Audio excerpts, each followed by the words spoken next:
दोस्तों, मेरा नाम वर्षा है। मैं आप सभी का स्वागत करती हूँ ई विद्यार्थी की वेबसाइट पे।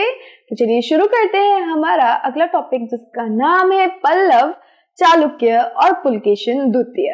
तो इसको करने से पहले पल्लव और चालुक्य की जो टेरिटरी है, जो जहाँ पे वो रूल कर रहे हैं, वो समझ लेते हैं। तो यहाँ पे ये हमारे पल्लव रूल कर रहे हैं। कावेरी डेल्टा के आसपास इनका क्षेत्र था नियंत्रण का। वही जो चालुक्य थे वो तुंगभद्रा रिवर के पास, तुंगभद्रा नदी के पास ये रूल कर रहे थे।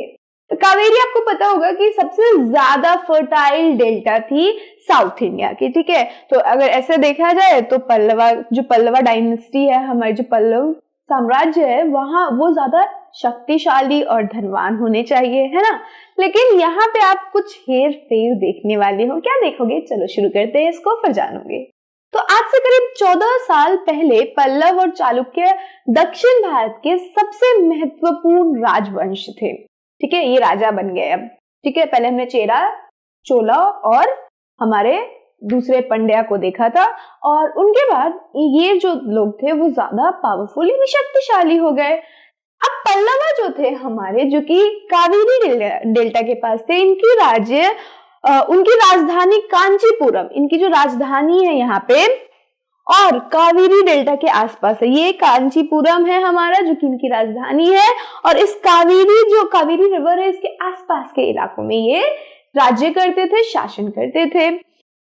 चालुक्य, इनकी राजधानी थी ऐहोल, और इनका राज्य कृष्णा तथा तुंगभद्रा नदियों के बीच में था। तो ये इस एरिया में रूल कर रहे थे। अब जो ये हमारा ऐहोल था, ये एक प्रमुख व्यापारिक केंद्र था, यानी व्यापार यहाँ पे बड़ी अच्छी तरीके से हो रहा था। व्यापार में सुगमता थी यहाँ पे, और जब यहाँ पे व्यापारी ज्यादा थे, तो पहले के वक्त में जब भक्ति अपने चरम पे था, तो यहाँ के जो व्यापारी, राजा महाराजा, जो नामचीन लोग थे, वो क्या बनवाते थे? धार्मिक स्थल, चाहे वो मंदिर हो, स्तूपा हो, ये सारी चीजें बनवाते थे। यहाँ के व्यापारी और यहाँ के राजा, जो चालुक्य राजा थे, उन्होंने भी कई सारे मंदिर बनवाए, और इसकी वजह से क्या हुआ, यहाँ पे धार्मिक केंद्र बढ़ने लग गए, यानी मंदिरों की तादाद बढ़ने लग गई, और जो लोग थे, तीर्थयात्री थे, वो यहाँ आने लग गए। तो और ज्यादा व्यापार में बढ़ोतरी हुई यहाँ पे। पल्लव और चालुक्य एक दूसरे की सीमाओं पे अतिक्रमण करते थे। मुख्य रूप से राजधानियों को निशाना बनाया जाता था, जो समृद्ध शहर हुआ करते थे। हमने देखा कैसे कांचीपुरम एक इंपॉर्टेंट राज्य था, एक बहुत ही समृद्ध शहर था, वो कैपिटल था। और ऐहोल में हमने देखा कि वो व्यापारिक के साथ साथ धार्मिक केंद्र भी था।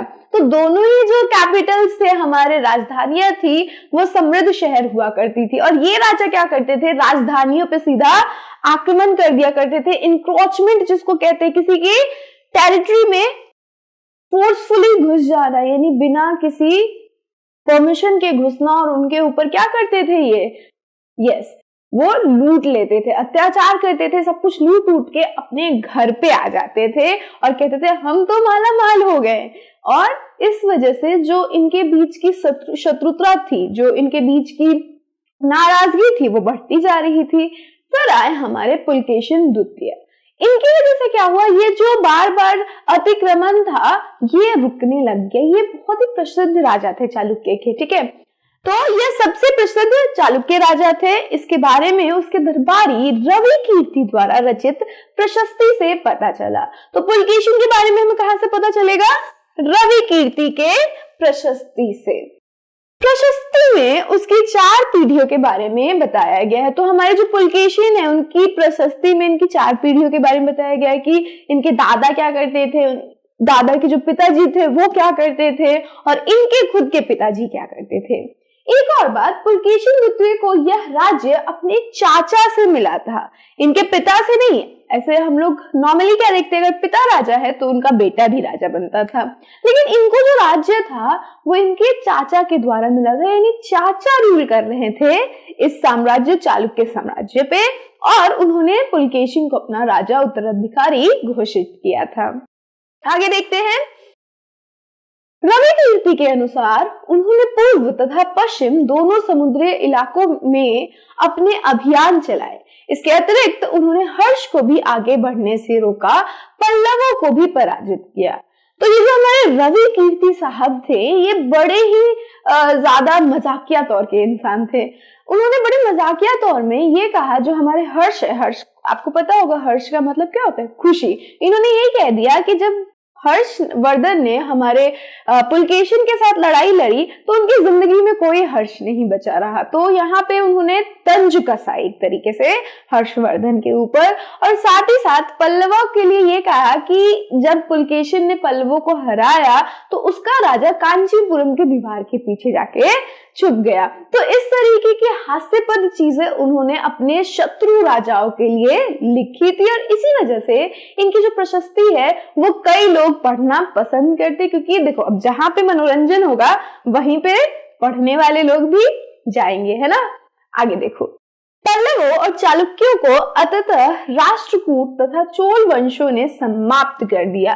तो अभी हमने देखा था कि चेरा, चोला और पांड्या जो थे हमारे, वो लोग रूल कर रहे थे दक्षिणी भारत में। लेकिन फिर 1400 के बाद हमारे चालुक्य और पल्लव आए, लेकिन इनके बाद आएंगे चोल और हमारे दूसरे वंशज थे राष्ट्रकूट। ये क्या करेंगे, इनको समाप्त कर देंगे और खुद ज्यादा इनसे शक्तिशाली बन जाएंगे। तो इनके बारे में हम अपने अगली कक्षा में पढ़ेंगे, जब हम 7वीं के अंदर चले जाएंगे। तो अभी इनके बारे में नहीं पढ़ना, अभी हमें सिर्फ पल्लवा और चालुक्य के बारे में पढ़ना है। और यही था हमारे पल्लवा और चालुक्य और पुलकेशिन द्वितीय के बारे में। तो ये पूरा हमारा हो गया सभी राजाओं के बारे में। अब हम चलते हैं प्रशासन की तरफ कि किस तरीके से प्रशासन काम कर रही थी। तो मैं आपसे उस वीडियो में मिल रही हूँ, तब तक के लिए अपना ध्यान रखिएगा। बाय।